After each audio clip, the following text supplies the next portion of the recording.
الباب الثانی فی الاسم المبنی وهو اسم وقع غیر مرکب مع غیره مثل الف با تا سا ومثل واحد واثنان وثلاث وكلفظة زید وحده فإنه مبنی بالفعل على السکون ومعرب بالقوة او شابه مبنی الاصل بأن يكون في الدلالة على معناه محتاجا إلى قرينة كالإشارة نحو هؤلاء. الباب الثانی فی الاسم المبنی، دوسرا باب ہے اسم مبنی کے بارے میں. بھئی معرب کا بیان مکمل ہوا اور اب صاحب ہدایت النحو مبنی کا بیان کرنے لگے ہیں. معرب میں انہوں نے آپ کو بتلایا کہ معرب جو ہے وہ ہے جو غیر کے ساتھ ترکیب میں واقع ہو. تو معرب جو ہے اس پر انہوں نے آپ کو بتلایا کبھی اس پر رفع آئے گا، اس کا ذکر مرفوعات میں کر دیا، کبھی اس پر نصب آئے گا، ان کا ذکر منصوبات میں کر دیا، اور کبھی اس پر جر آئے گا. تو معرب مرفوع بھی ہو سکتا ہے، منصوب بھی اور مجرور بھی. پھر اس کے بعد کچھ توابع کا بھی بیان ذکر کیا کہ جن پر عامل براہ راست تو عمل نہیں کرتا لیکن وہ اپنے سے ماقبل کے تابع ہوتے ہیں. ماقبل پر جو اعراب ہوتا ہے وہی اعراب ان پر بھی آتا ہے. اور وہ توابع انہوں نے آپ کو بتلایا تھا کہ 5 ہیں: صفت ہے، عطف نسق ہے، تاکید ہے، بدل ہے اور عطف بیان ہے. اب مبنی کا بیان شروع کر رہے ہیں بھائی. اور مبنی آپ پڑھ چکے ہیں کہ مبنی پر اعراب ظاہر نہیں ہوتا بلکہ مبنی پر اعراب محلن آتا ہے. یعنی محل کے اعتبار سے کہتے ہیں یہ مرفوع ہے یا منصوب ہے یا مجرور. محل یعنی جگہ، یہ جگہ رفع والی ہے.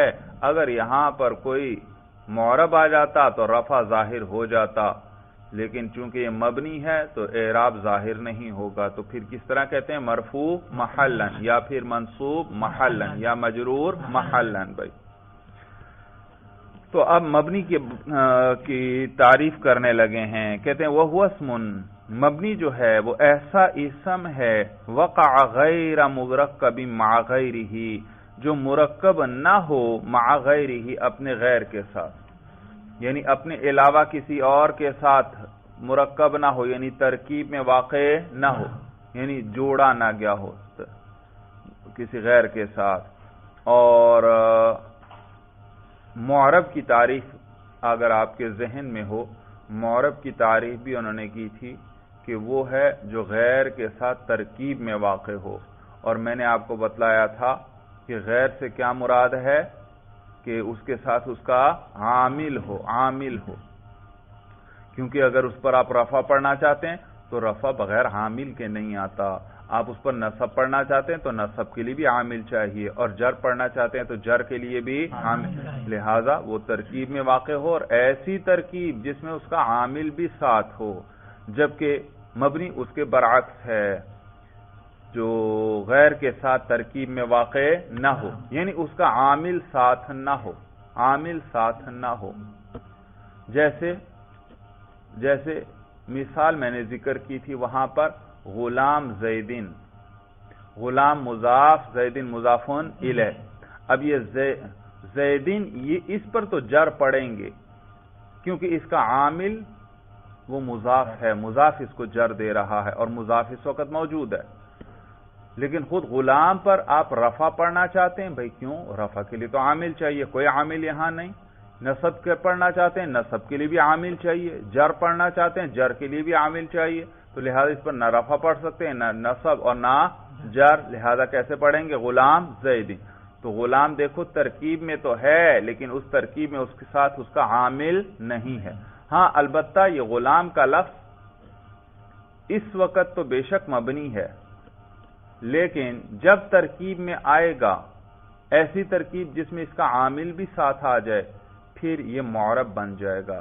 تو اس کو کہتے ہیں یعنی غلام زیدین اس وقت مبنی ہے، لیکن اس میں صلاحیت ہے کہ کیا بن جائے، معرب بن جائے، تو اس کو کہتے ہیں یہ بالقوہ، یہ معرب ہے۔ غلام زیدین میں غلام کا لفظ کیا ہے، بالقوہ، یہ لفظ آ رہا ہے تیسری چوتھی سطر میں، بالقوتی، تو یہ بالقوہ کیا ہے، کس کی بات کر رہا ہوں میں، غلام زیدین، یہ غلام کیا ہے، اس وقت مبنی ہے، لیکن اس میں صلاحیت ہے کیا بننے کی، معرب۔ کب معرب بنے گا، جب اس کے ساتھ اس کا عامل آ جائے گا۔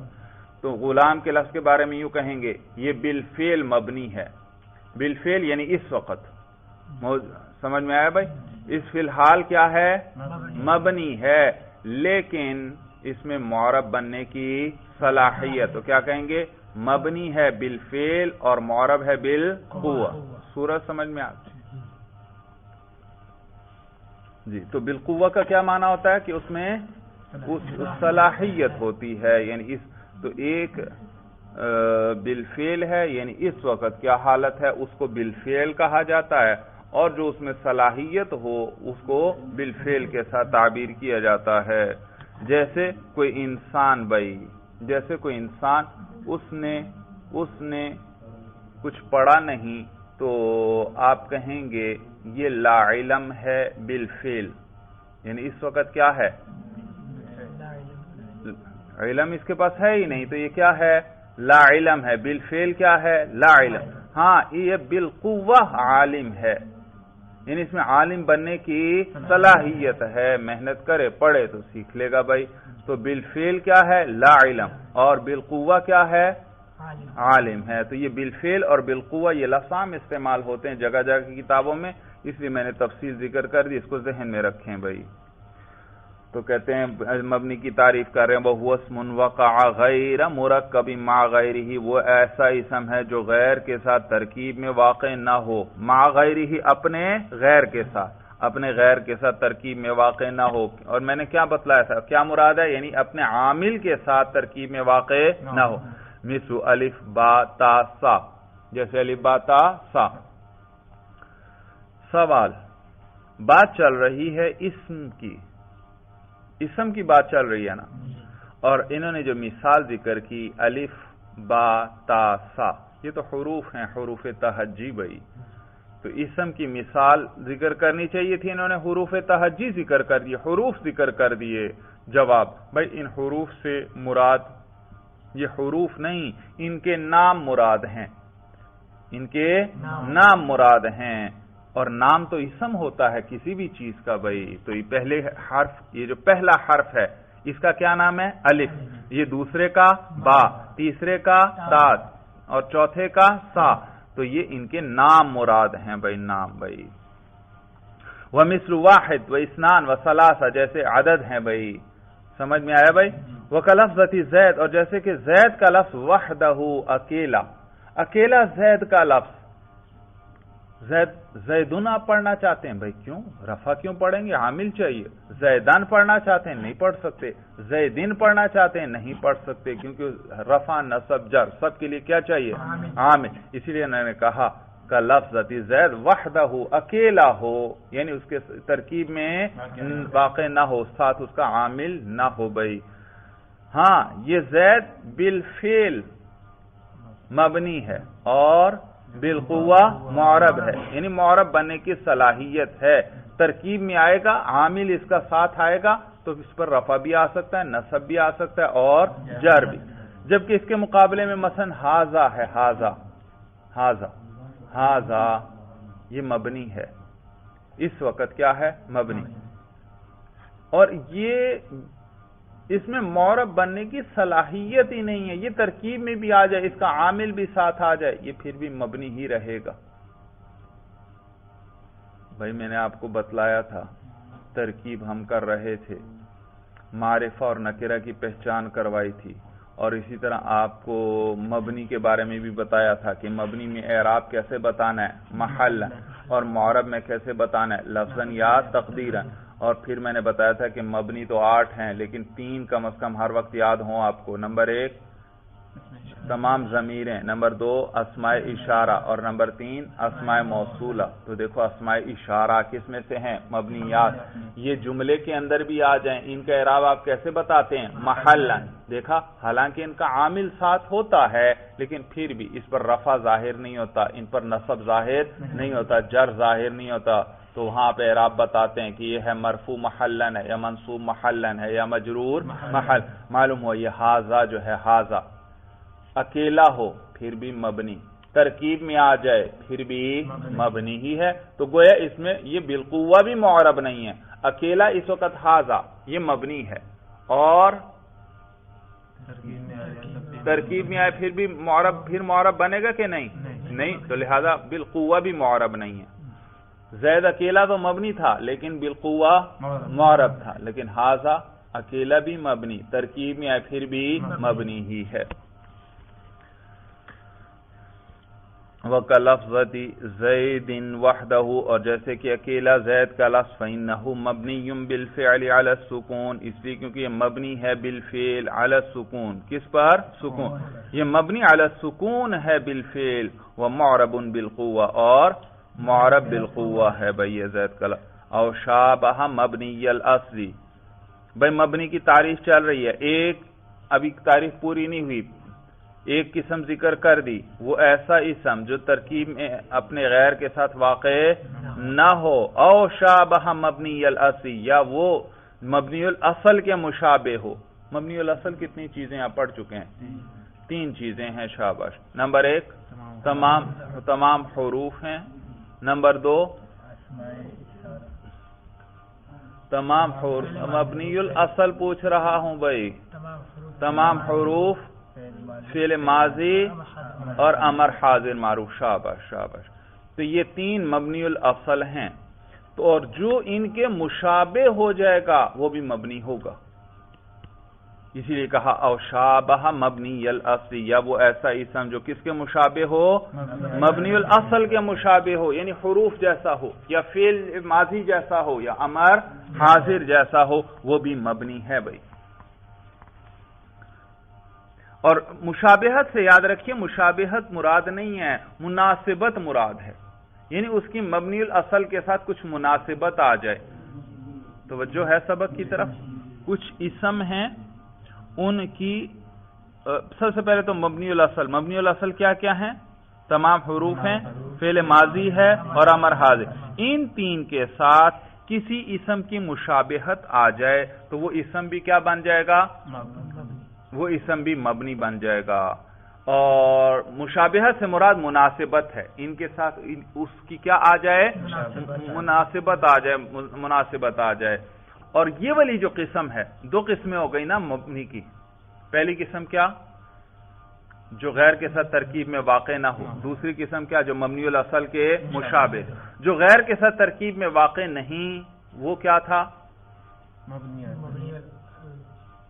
جو غیر کے ساتھ ترکیب میں واقع نہیں، جیسے اکیلا زید کا لفظ، وہ بالفعل تو مبنی تھا لیکن بالقوہ معرب بھی ہو سکتا تھا وہ، جبکہ یہ قسم جو مبنی الاصل کے مشابہ ہو ہے اسم، اور کس کے مشابہ ہے؟ یہ بھی مبنی ہے، یہ بھی مبنی ہو گیا، لیکن یہ ایسا مبنی ہے جس میں بالقوہ بھی معرب بننے کی اب صلاحیت نہیں۔ توجہ ہے؟ پہلی قسم کیا تھی؟ جو غیر کے ساتھ ترکیب میں واقع نہ ہو، وہ بھی مبنی ہے۔ اور دوسرا مبنی کون ہے؟ جو مبنی الاصل کے مشابہ ہو۔ اچھا، پہلی قسم جو ہے وہ جو غیر کے ساتھ ترکیب میں واقع نہ ہو، یعنی اس کا عامل ساتھ ترکیب میں نہ ہو، وہ بالفعل تو مبنی ہے اور بالقوہ معرب ہے، لیکن یہ قسم جو مبنی الاصل کے مشابہ ہو، یہ بالقوہ بھی معرب نہیں ہے۔ تو یہ قسم جو ہے یہ مبنی ہی مبنی رہے گا ہر حال میں، اس میں بالقوہ معرب بننے کی صلاحیت بھی نہیں ہے، تو اس میں معرب بننے کی صلاحیت ہی نہیں ہے، یعنی یہ بالقوہ بھی معرب نہیں ہے بھائی۔ اس لیے کہا او شابہ مبنی الاصل، یا مبنی الاصل کے مشابہ ہو۔ تو مبنی کی پوری تعریف کیا ہوئی؟ دوبارہ دیکھو، وَهُوَ اسْمٌ وَقَعَ غَيْرَ مُرَكَّبٍ مَعَ غَيْرِهِ أَوْ شَابَهَ مَبْنِيَّ الْأَصْلِ۔ بات سمجھ میں آ گئی بھائی؟ یہ ہے پوری تعریف بھائی، درمیان میں کچھ مثالیں ذکر کر دیں۔ اچھا، مبنی الاصل کے مشابہ ہو، مشابہت سے میں نے کیا بتلایا، کیا مراد ہے؟ مناسبت ہے۔ اور یاد رکھیے کچھ خاص مناسبتیں مراد ہیں، وہ جب آ جائیں گی تو وہ لفظ بھی مبنی بن جائے گا، یعنی مبنی الاصل کے ساتھ ان کی خاص مشابہت آ جائے، خاص مناسبت آ جائے۔ وہ کون کون سی مناسبتیں ہیں؟ 2-3 یہ ذکر کر رہے ہیں، باقی تفصیل اگلی کتابوں میں آ جائے گی۔ ایک مناسبت جیسے یہ ابھی ذکر کریں گے کہ جیسے اس میں اشارہ ہے، اس میں اشارہ، یہ بھی مبنی ہے، آپ جانتے ہیں مبنی الاصل نہیں ہے، یہ ہے مبنی، لیکن مبنی الاصل کے ساتھ اس کی مشابہت ہے۔ بھئی کس طرح مشابہت ہے؟ کہتے ہیں کہ یہ اس میں اشارہ اشارے کا محتاج ہے۔ کس کا؟ اشارے کا محتاج ہے، بغیر اشارے کے پتہ نہیں چلے گا کہ اس سے کون مراد ہے۔ مثلا میں کہنا چاہتا ہوں ہاذا سے تو کتاب بھی مراد ہو سکتی ہے، ہاذا سے تو قلم بھی مراد ہو سکتا ہے، ہاذا سے تو تپائی بھی مراد ہو سکتی ہے، ہاذا سے تو گلاس بھی مراد ہو سکتا ہے۔ تو ہاذا سے کسی تو کسی بھی چیز کی طرف اشارہ ہو سکتا ہے، تو اس کے لیے باقاعدہ کوئی اشارہ وغیرہ چاہیے جس سے دوسرے کو پتہ چلے کہ یہ جو ہاذا بولا جا رہا ہے اس سے کیا مراد ہے۔ صورت سمجھ میں آ گئی بھائی؟ یوں کو گویا یہ مشار الیہ کا محتاج ہے۔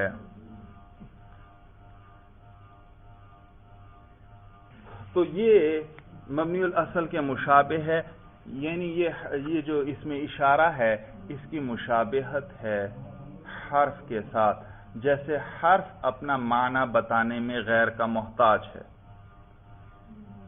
حرف اپنا معنی بتانے میں غیر کا محتاج ہے، حرف اپنا معنی بتانے میں غیر کا محتاج ہے، آپ پڑھ چکے ہیں۔ جیسے مین کا معنی ہے ابتدا، مین کا کیا معنی ہے؟ ابتدا، اور ایک ہے لفظ ابتدا۔ میں نے جیسے ہی کہا ابتدا، آپ معنی سمجھ گئے یا نہیں؟ ابتدا کا معنی ہے شروع کرنا، آپ معنی سمجھ گئے۔ لیکن میں کہتا ہوں مین، آپ کو کوئی شروع کرنے کا معنی سمجھ میں آیا؟ نہیں، اب نہیں آیا۔ میں 10 دفعہ بھی مین کہوں آپ کو شروع کرنے کا معنی سمجھ میں نہیں آئے گا۔ ہاں ابتدا ایک دفعہ کہہ دوں آپ کو شروع کرنا سمجھ میں آ جائے گا۔ ہاں مین کا معنی ہے ابتدا، یہ کب سمجھ میں آئے گا؟ جب جہاں سے ابتدا ہو رہی ہے اس کو ذکر کیا جائے اور اس چیز کو جس کی ابتدا ہو رہی ہے۔ مثلا ذهبت من البیت الی المسجد، میں گیا من البیت گھر سے، کمرے سے، الی المسجد کہاں تک؟ مسجد تک۔ تو دیکھا اب مین کا معنی پتہ چل گیا، مین استعمال ہوا ہے، پتہ چل گیا کہ اس چلنے کی ابتدا کہاں سے ہو رہی ہے؟ گھر سے، کمرے سے ابتدا ہو رہی ہے۔ یہ کس نے بتایا؟ مین نے بھائی۔ تو مین کا معنی ہے ابتدا، شروع کرنا، لیکن اکیلا یہ اپنے معنی پر دلالت نہیں کرتا، یہ غیر کا محتاج ہے، غیر اس کے ساتھ ملے گا تو پھر یہ اپنے معنی پر دلالت کرے گا بھائی۔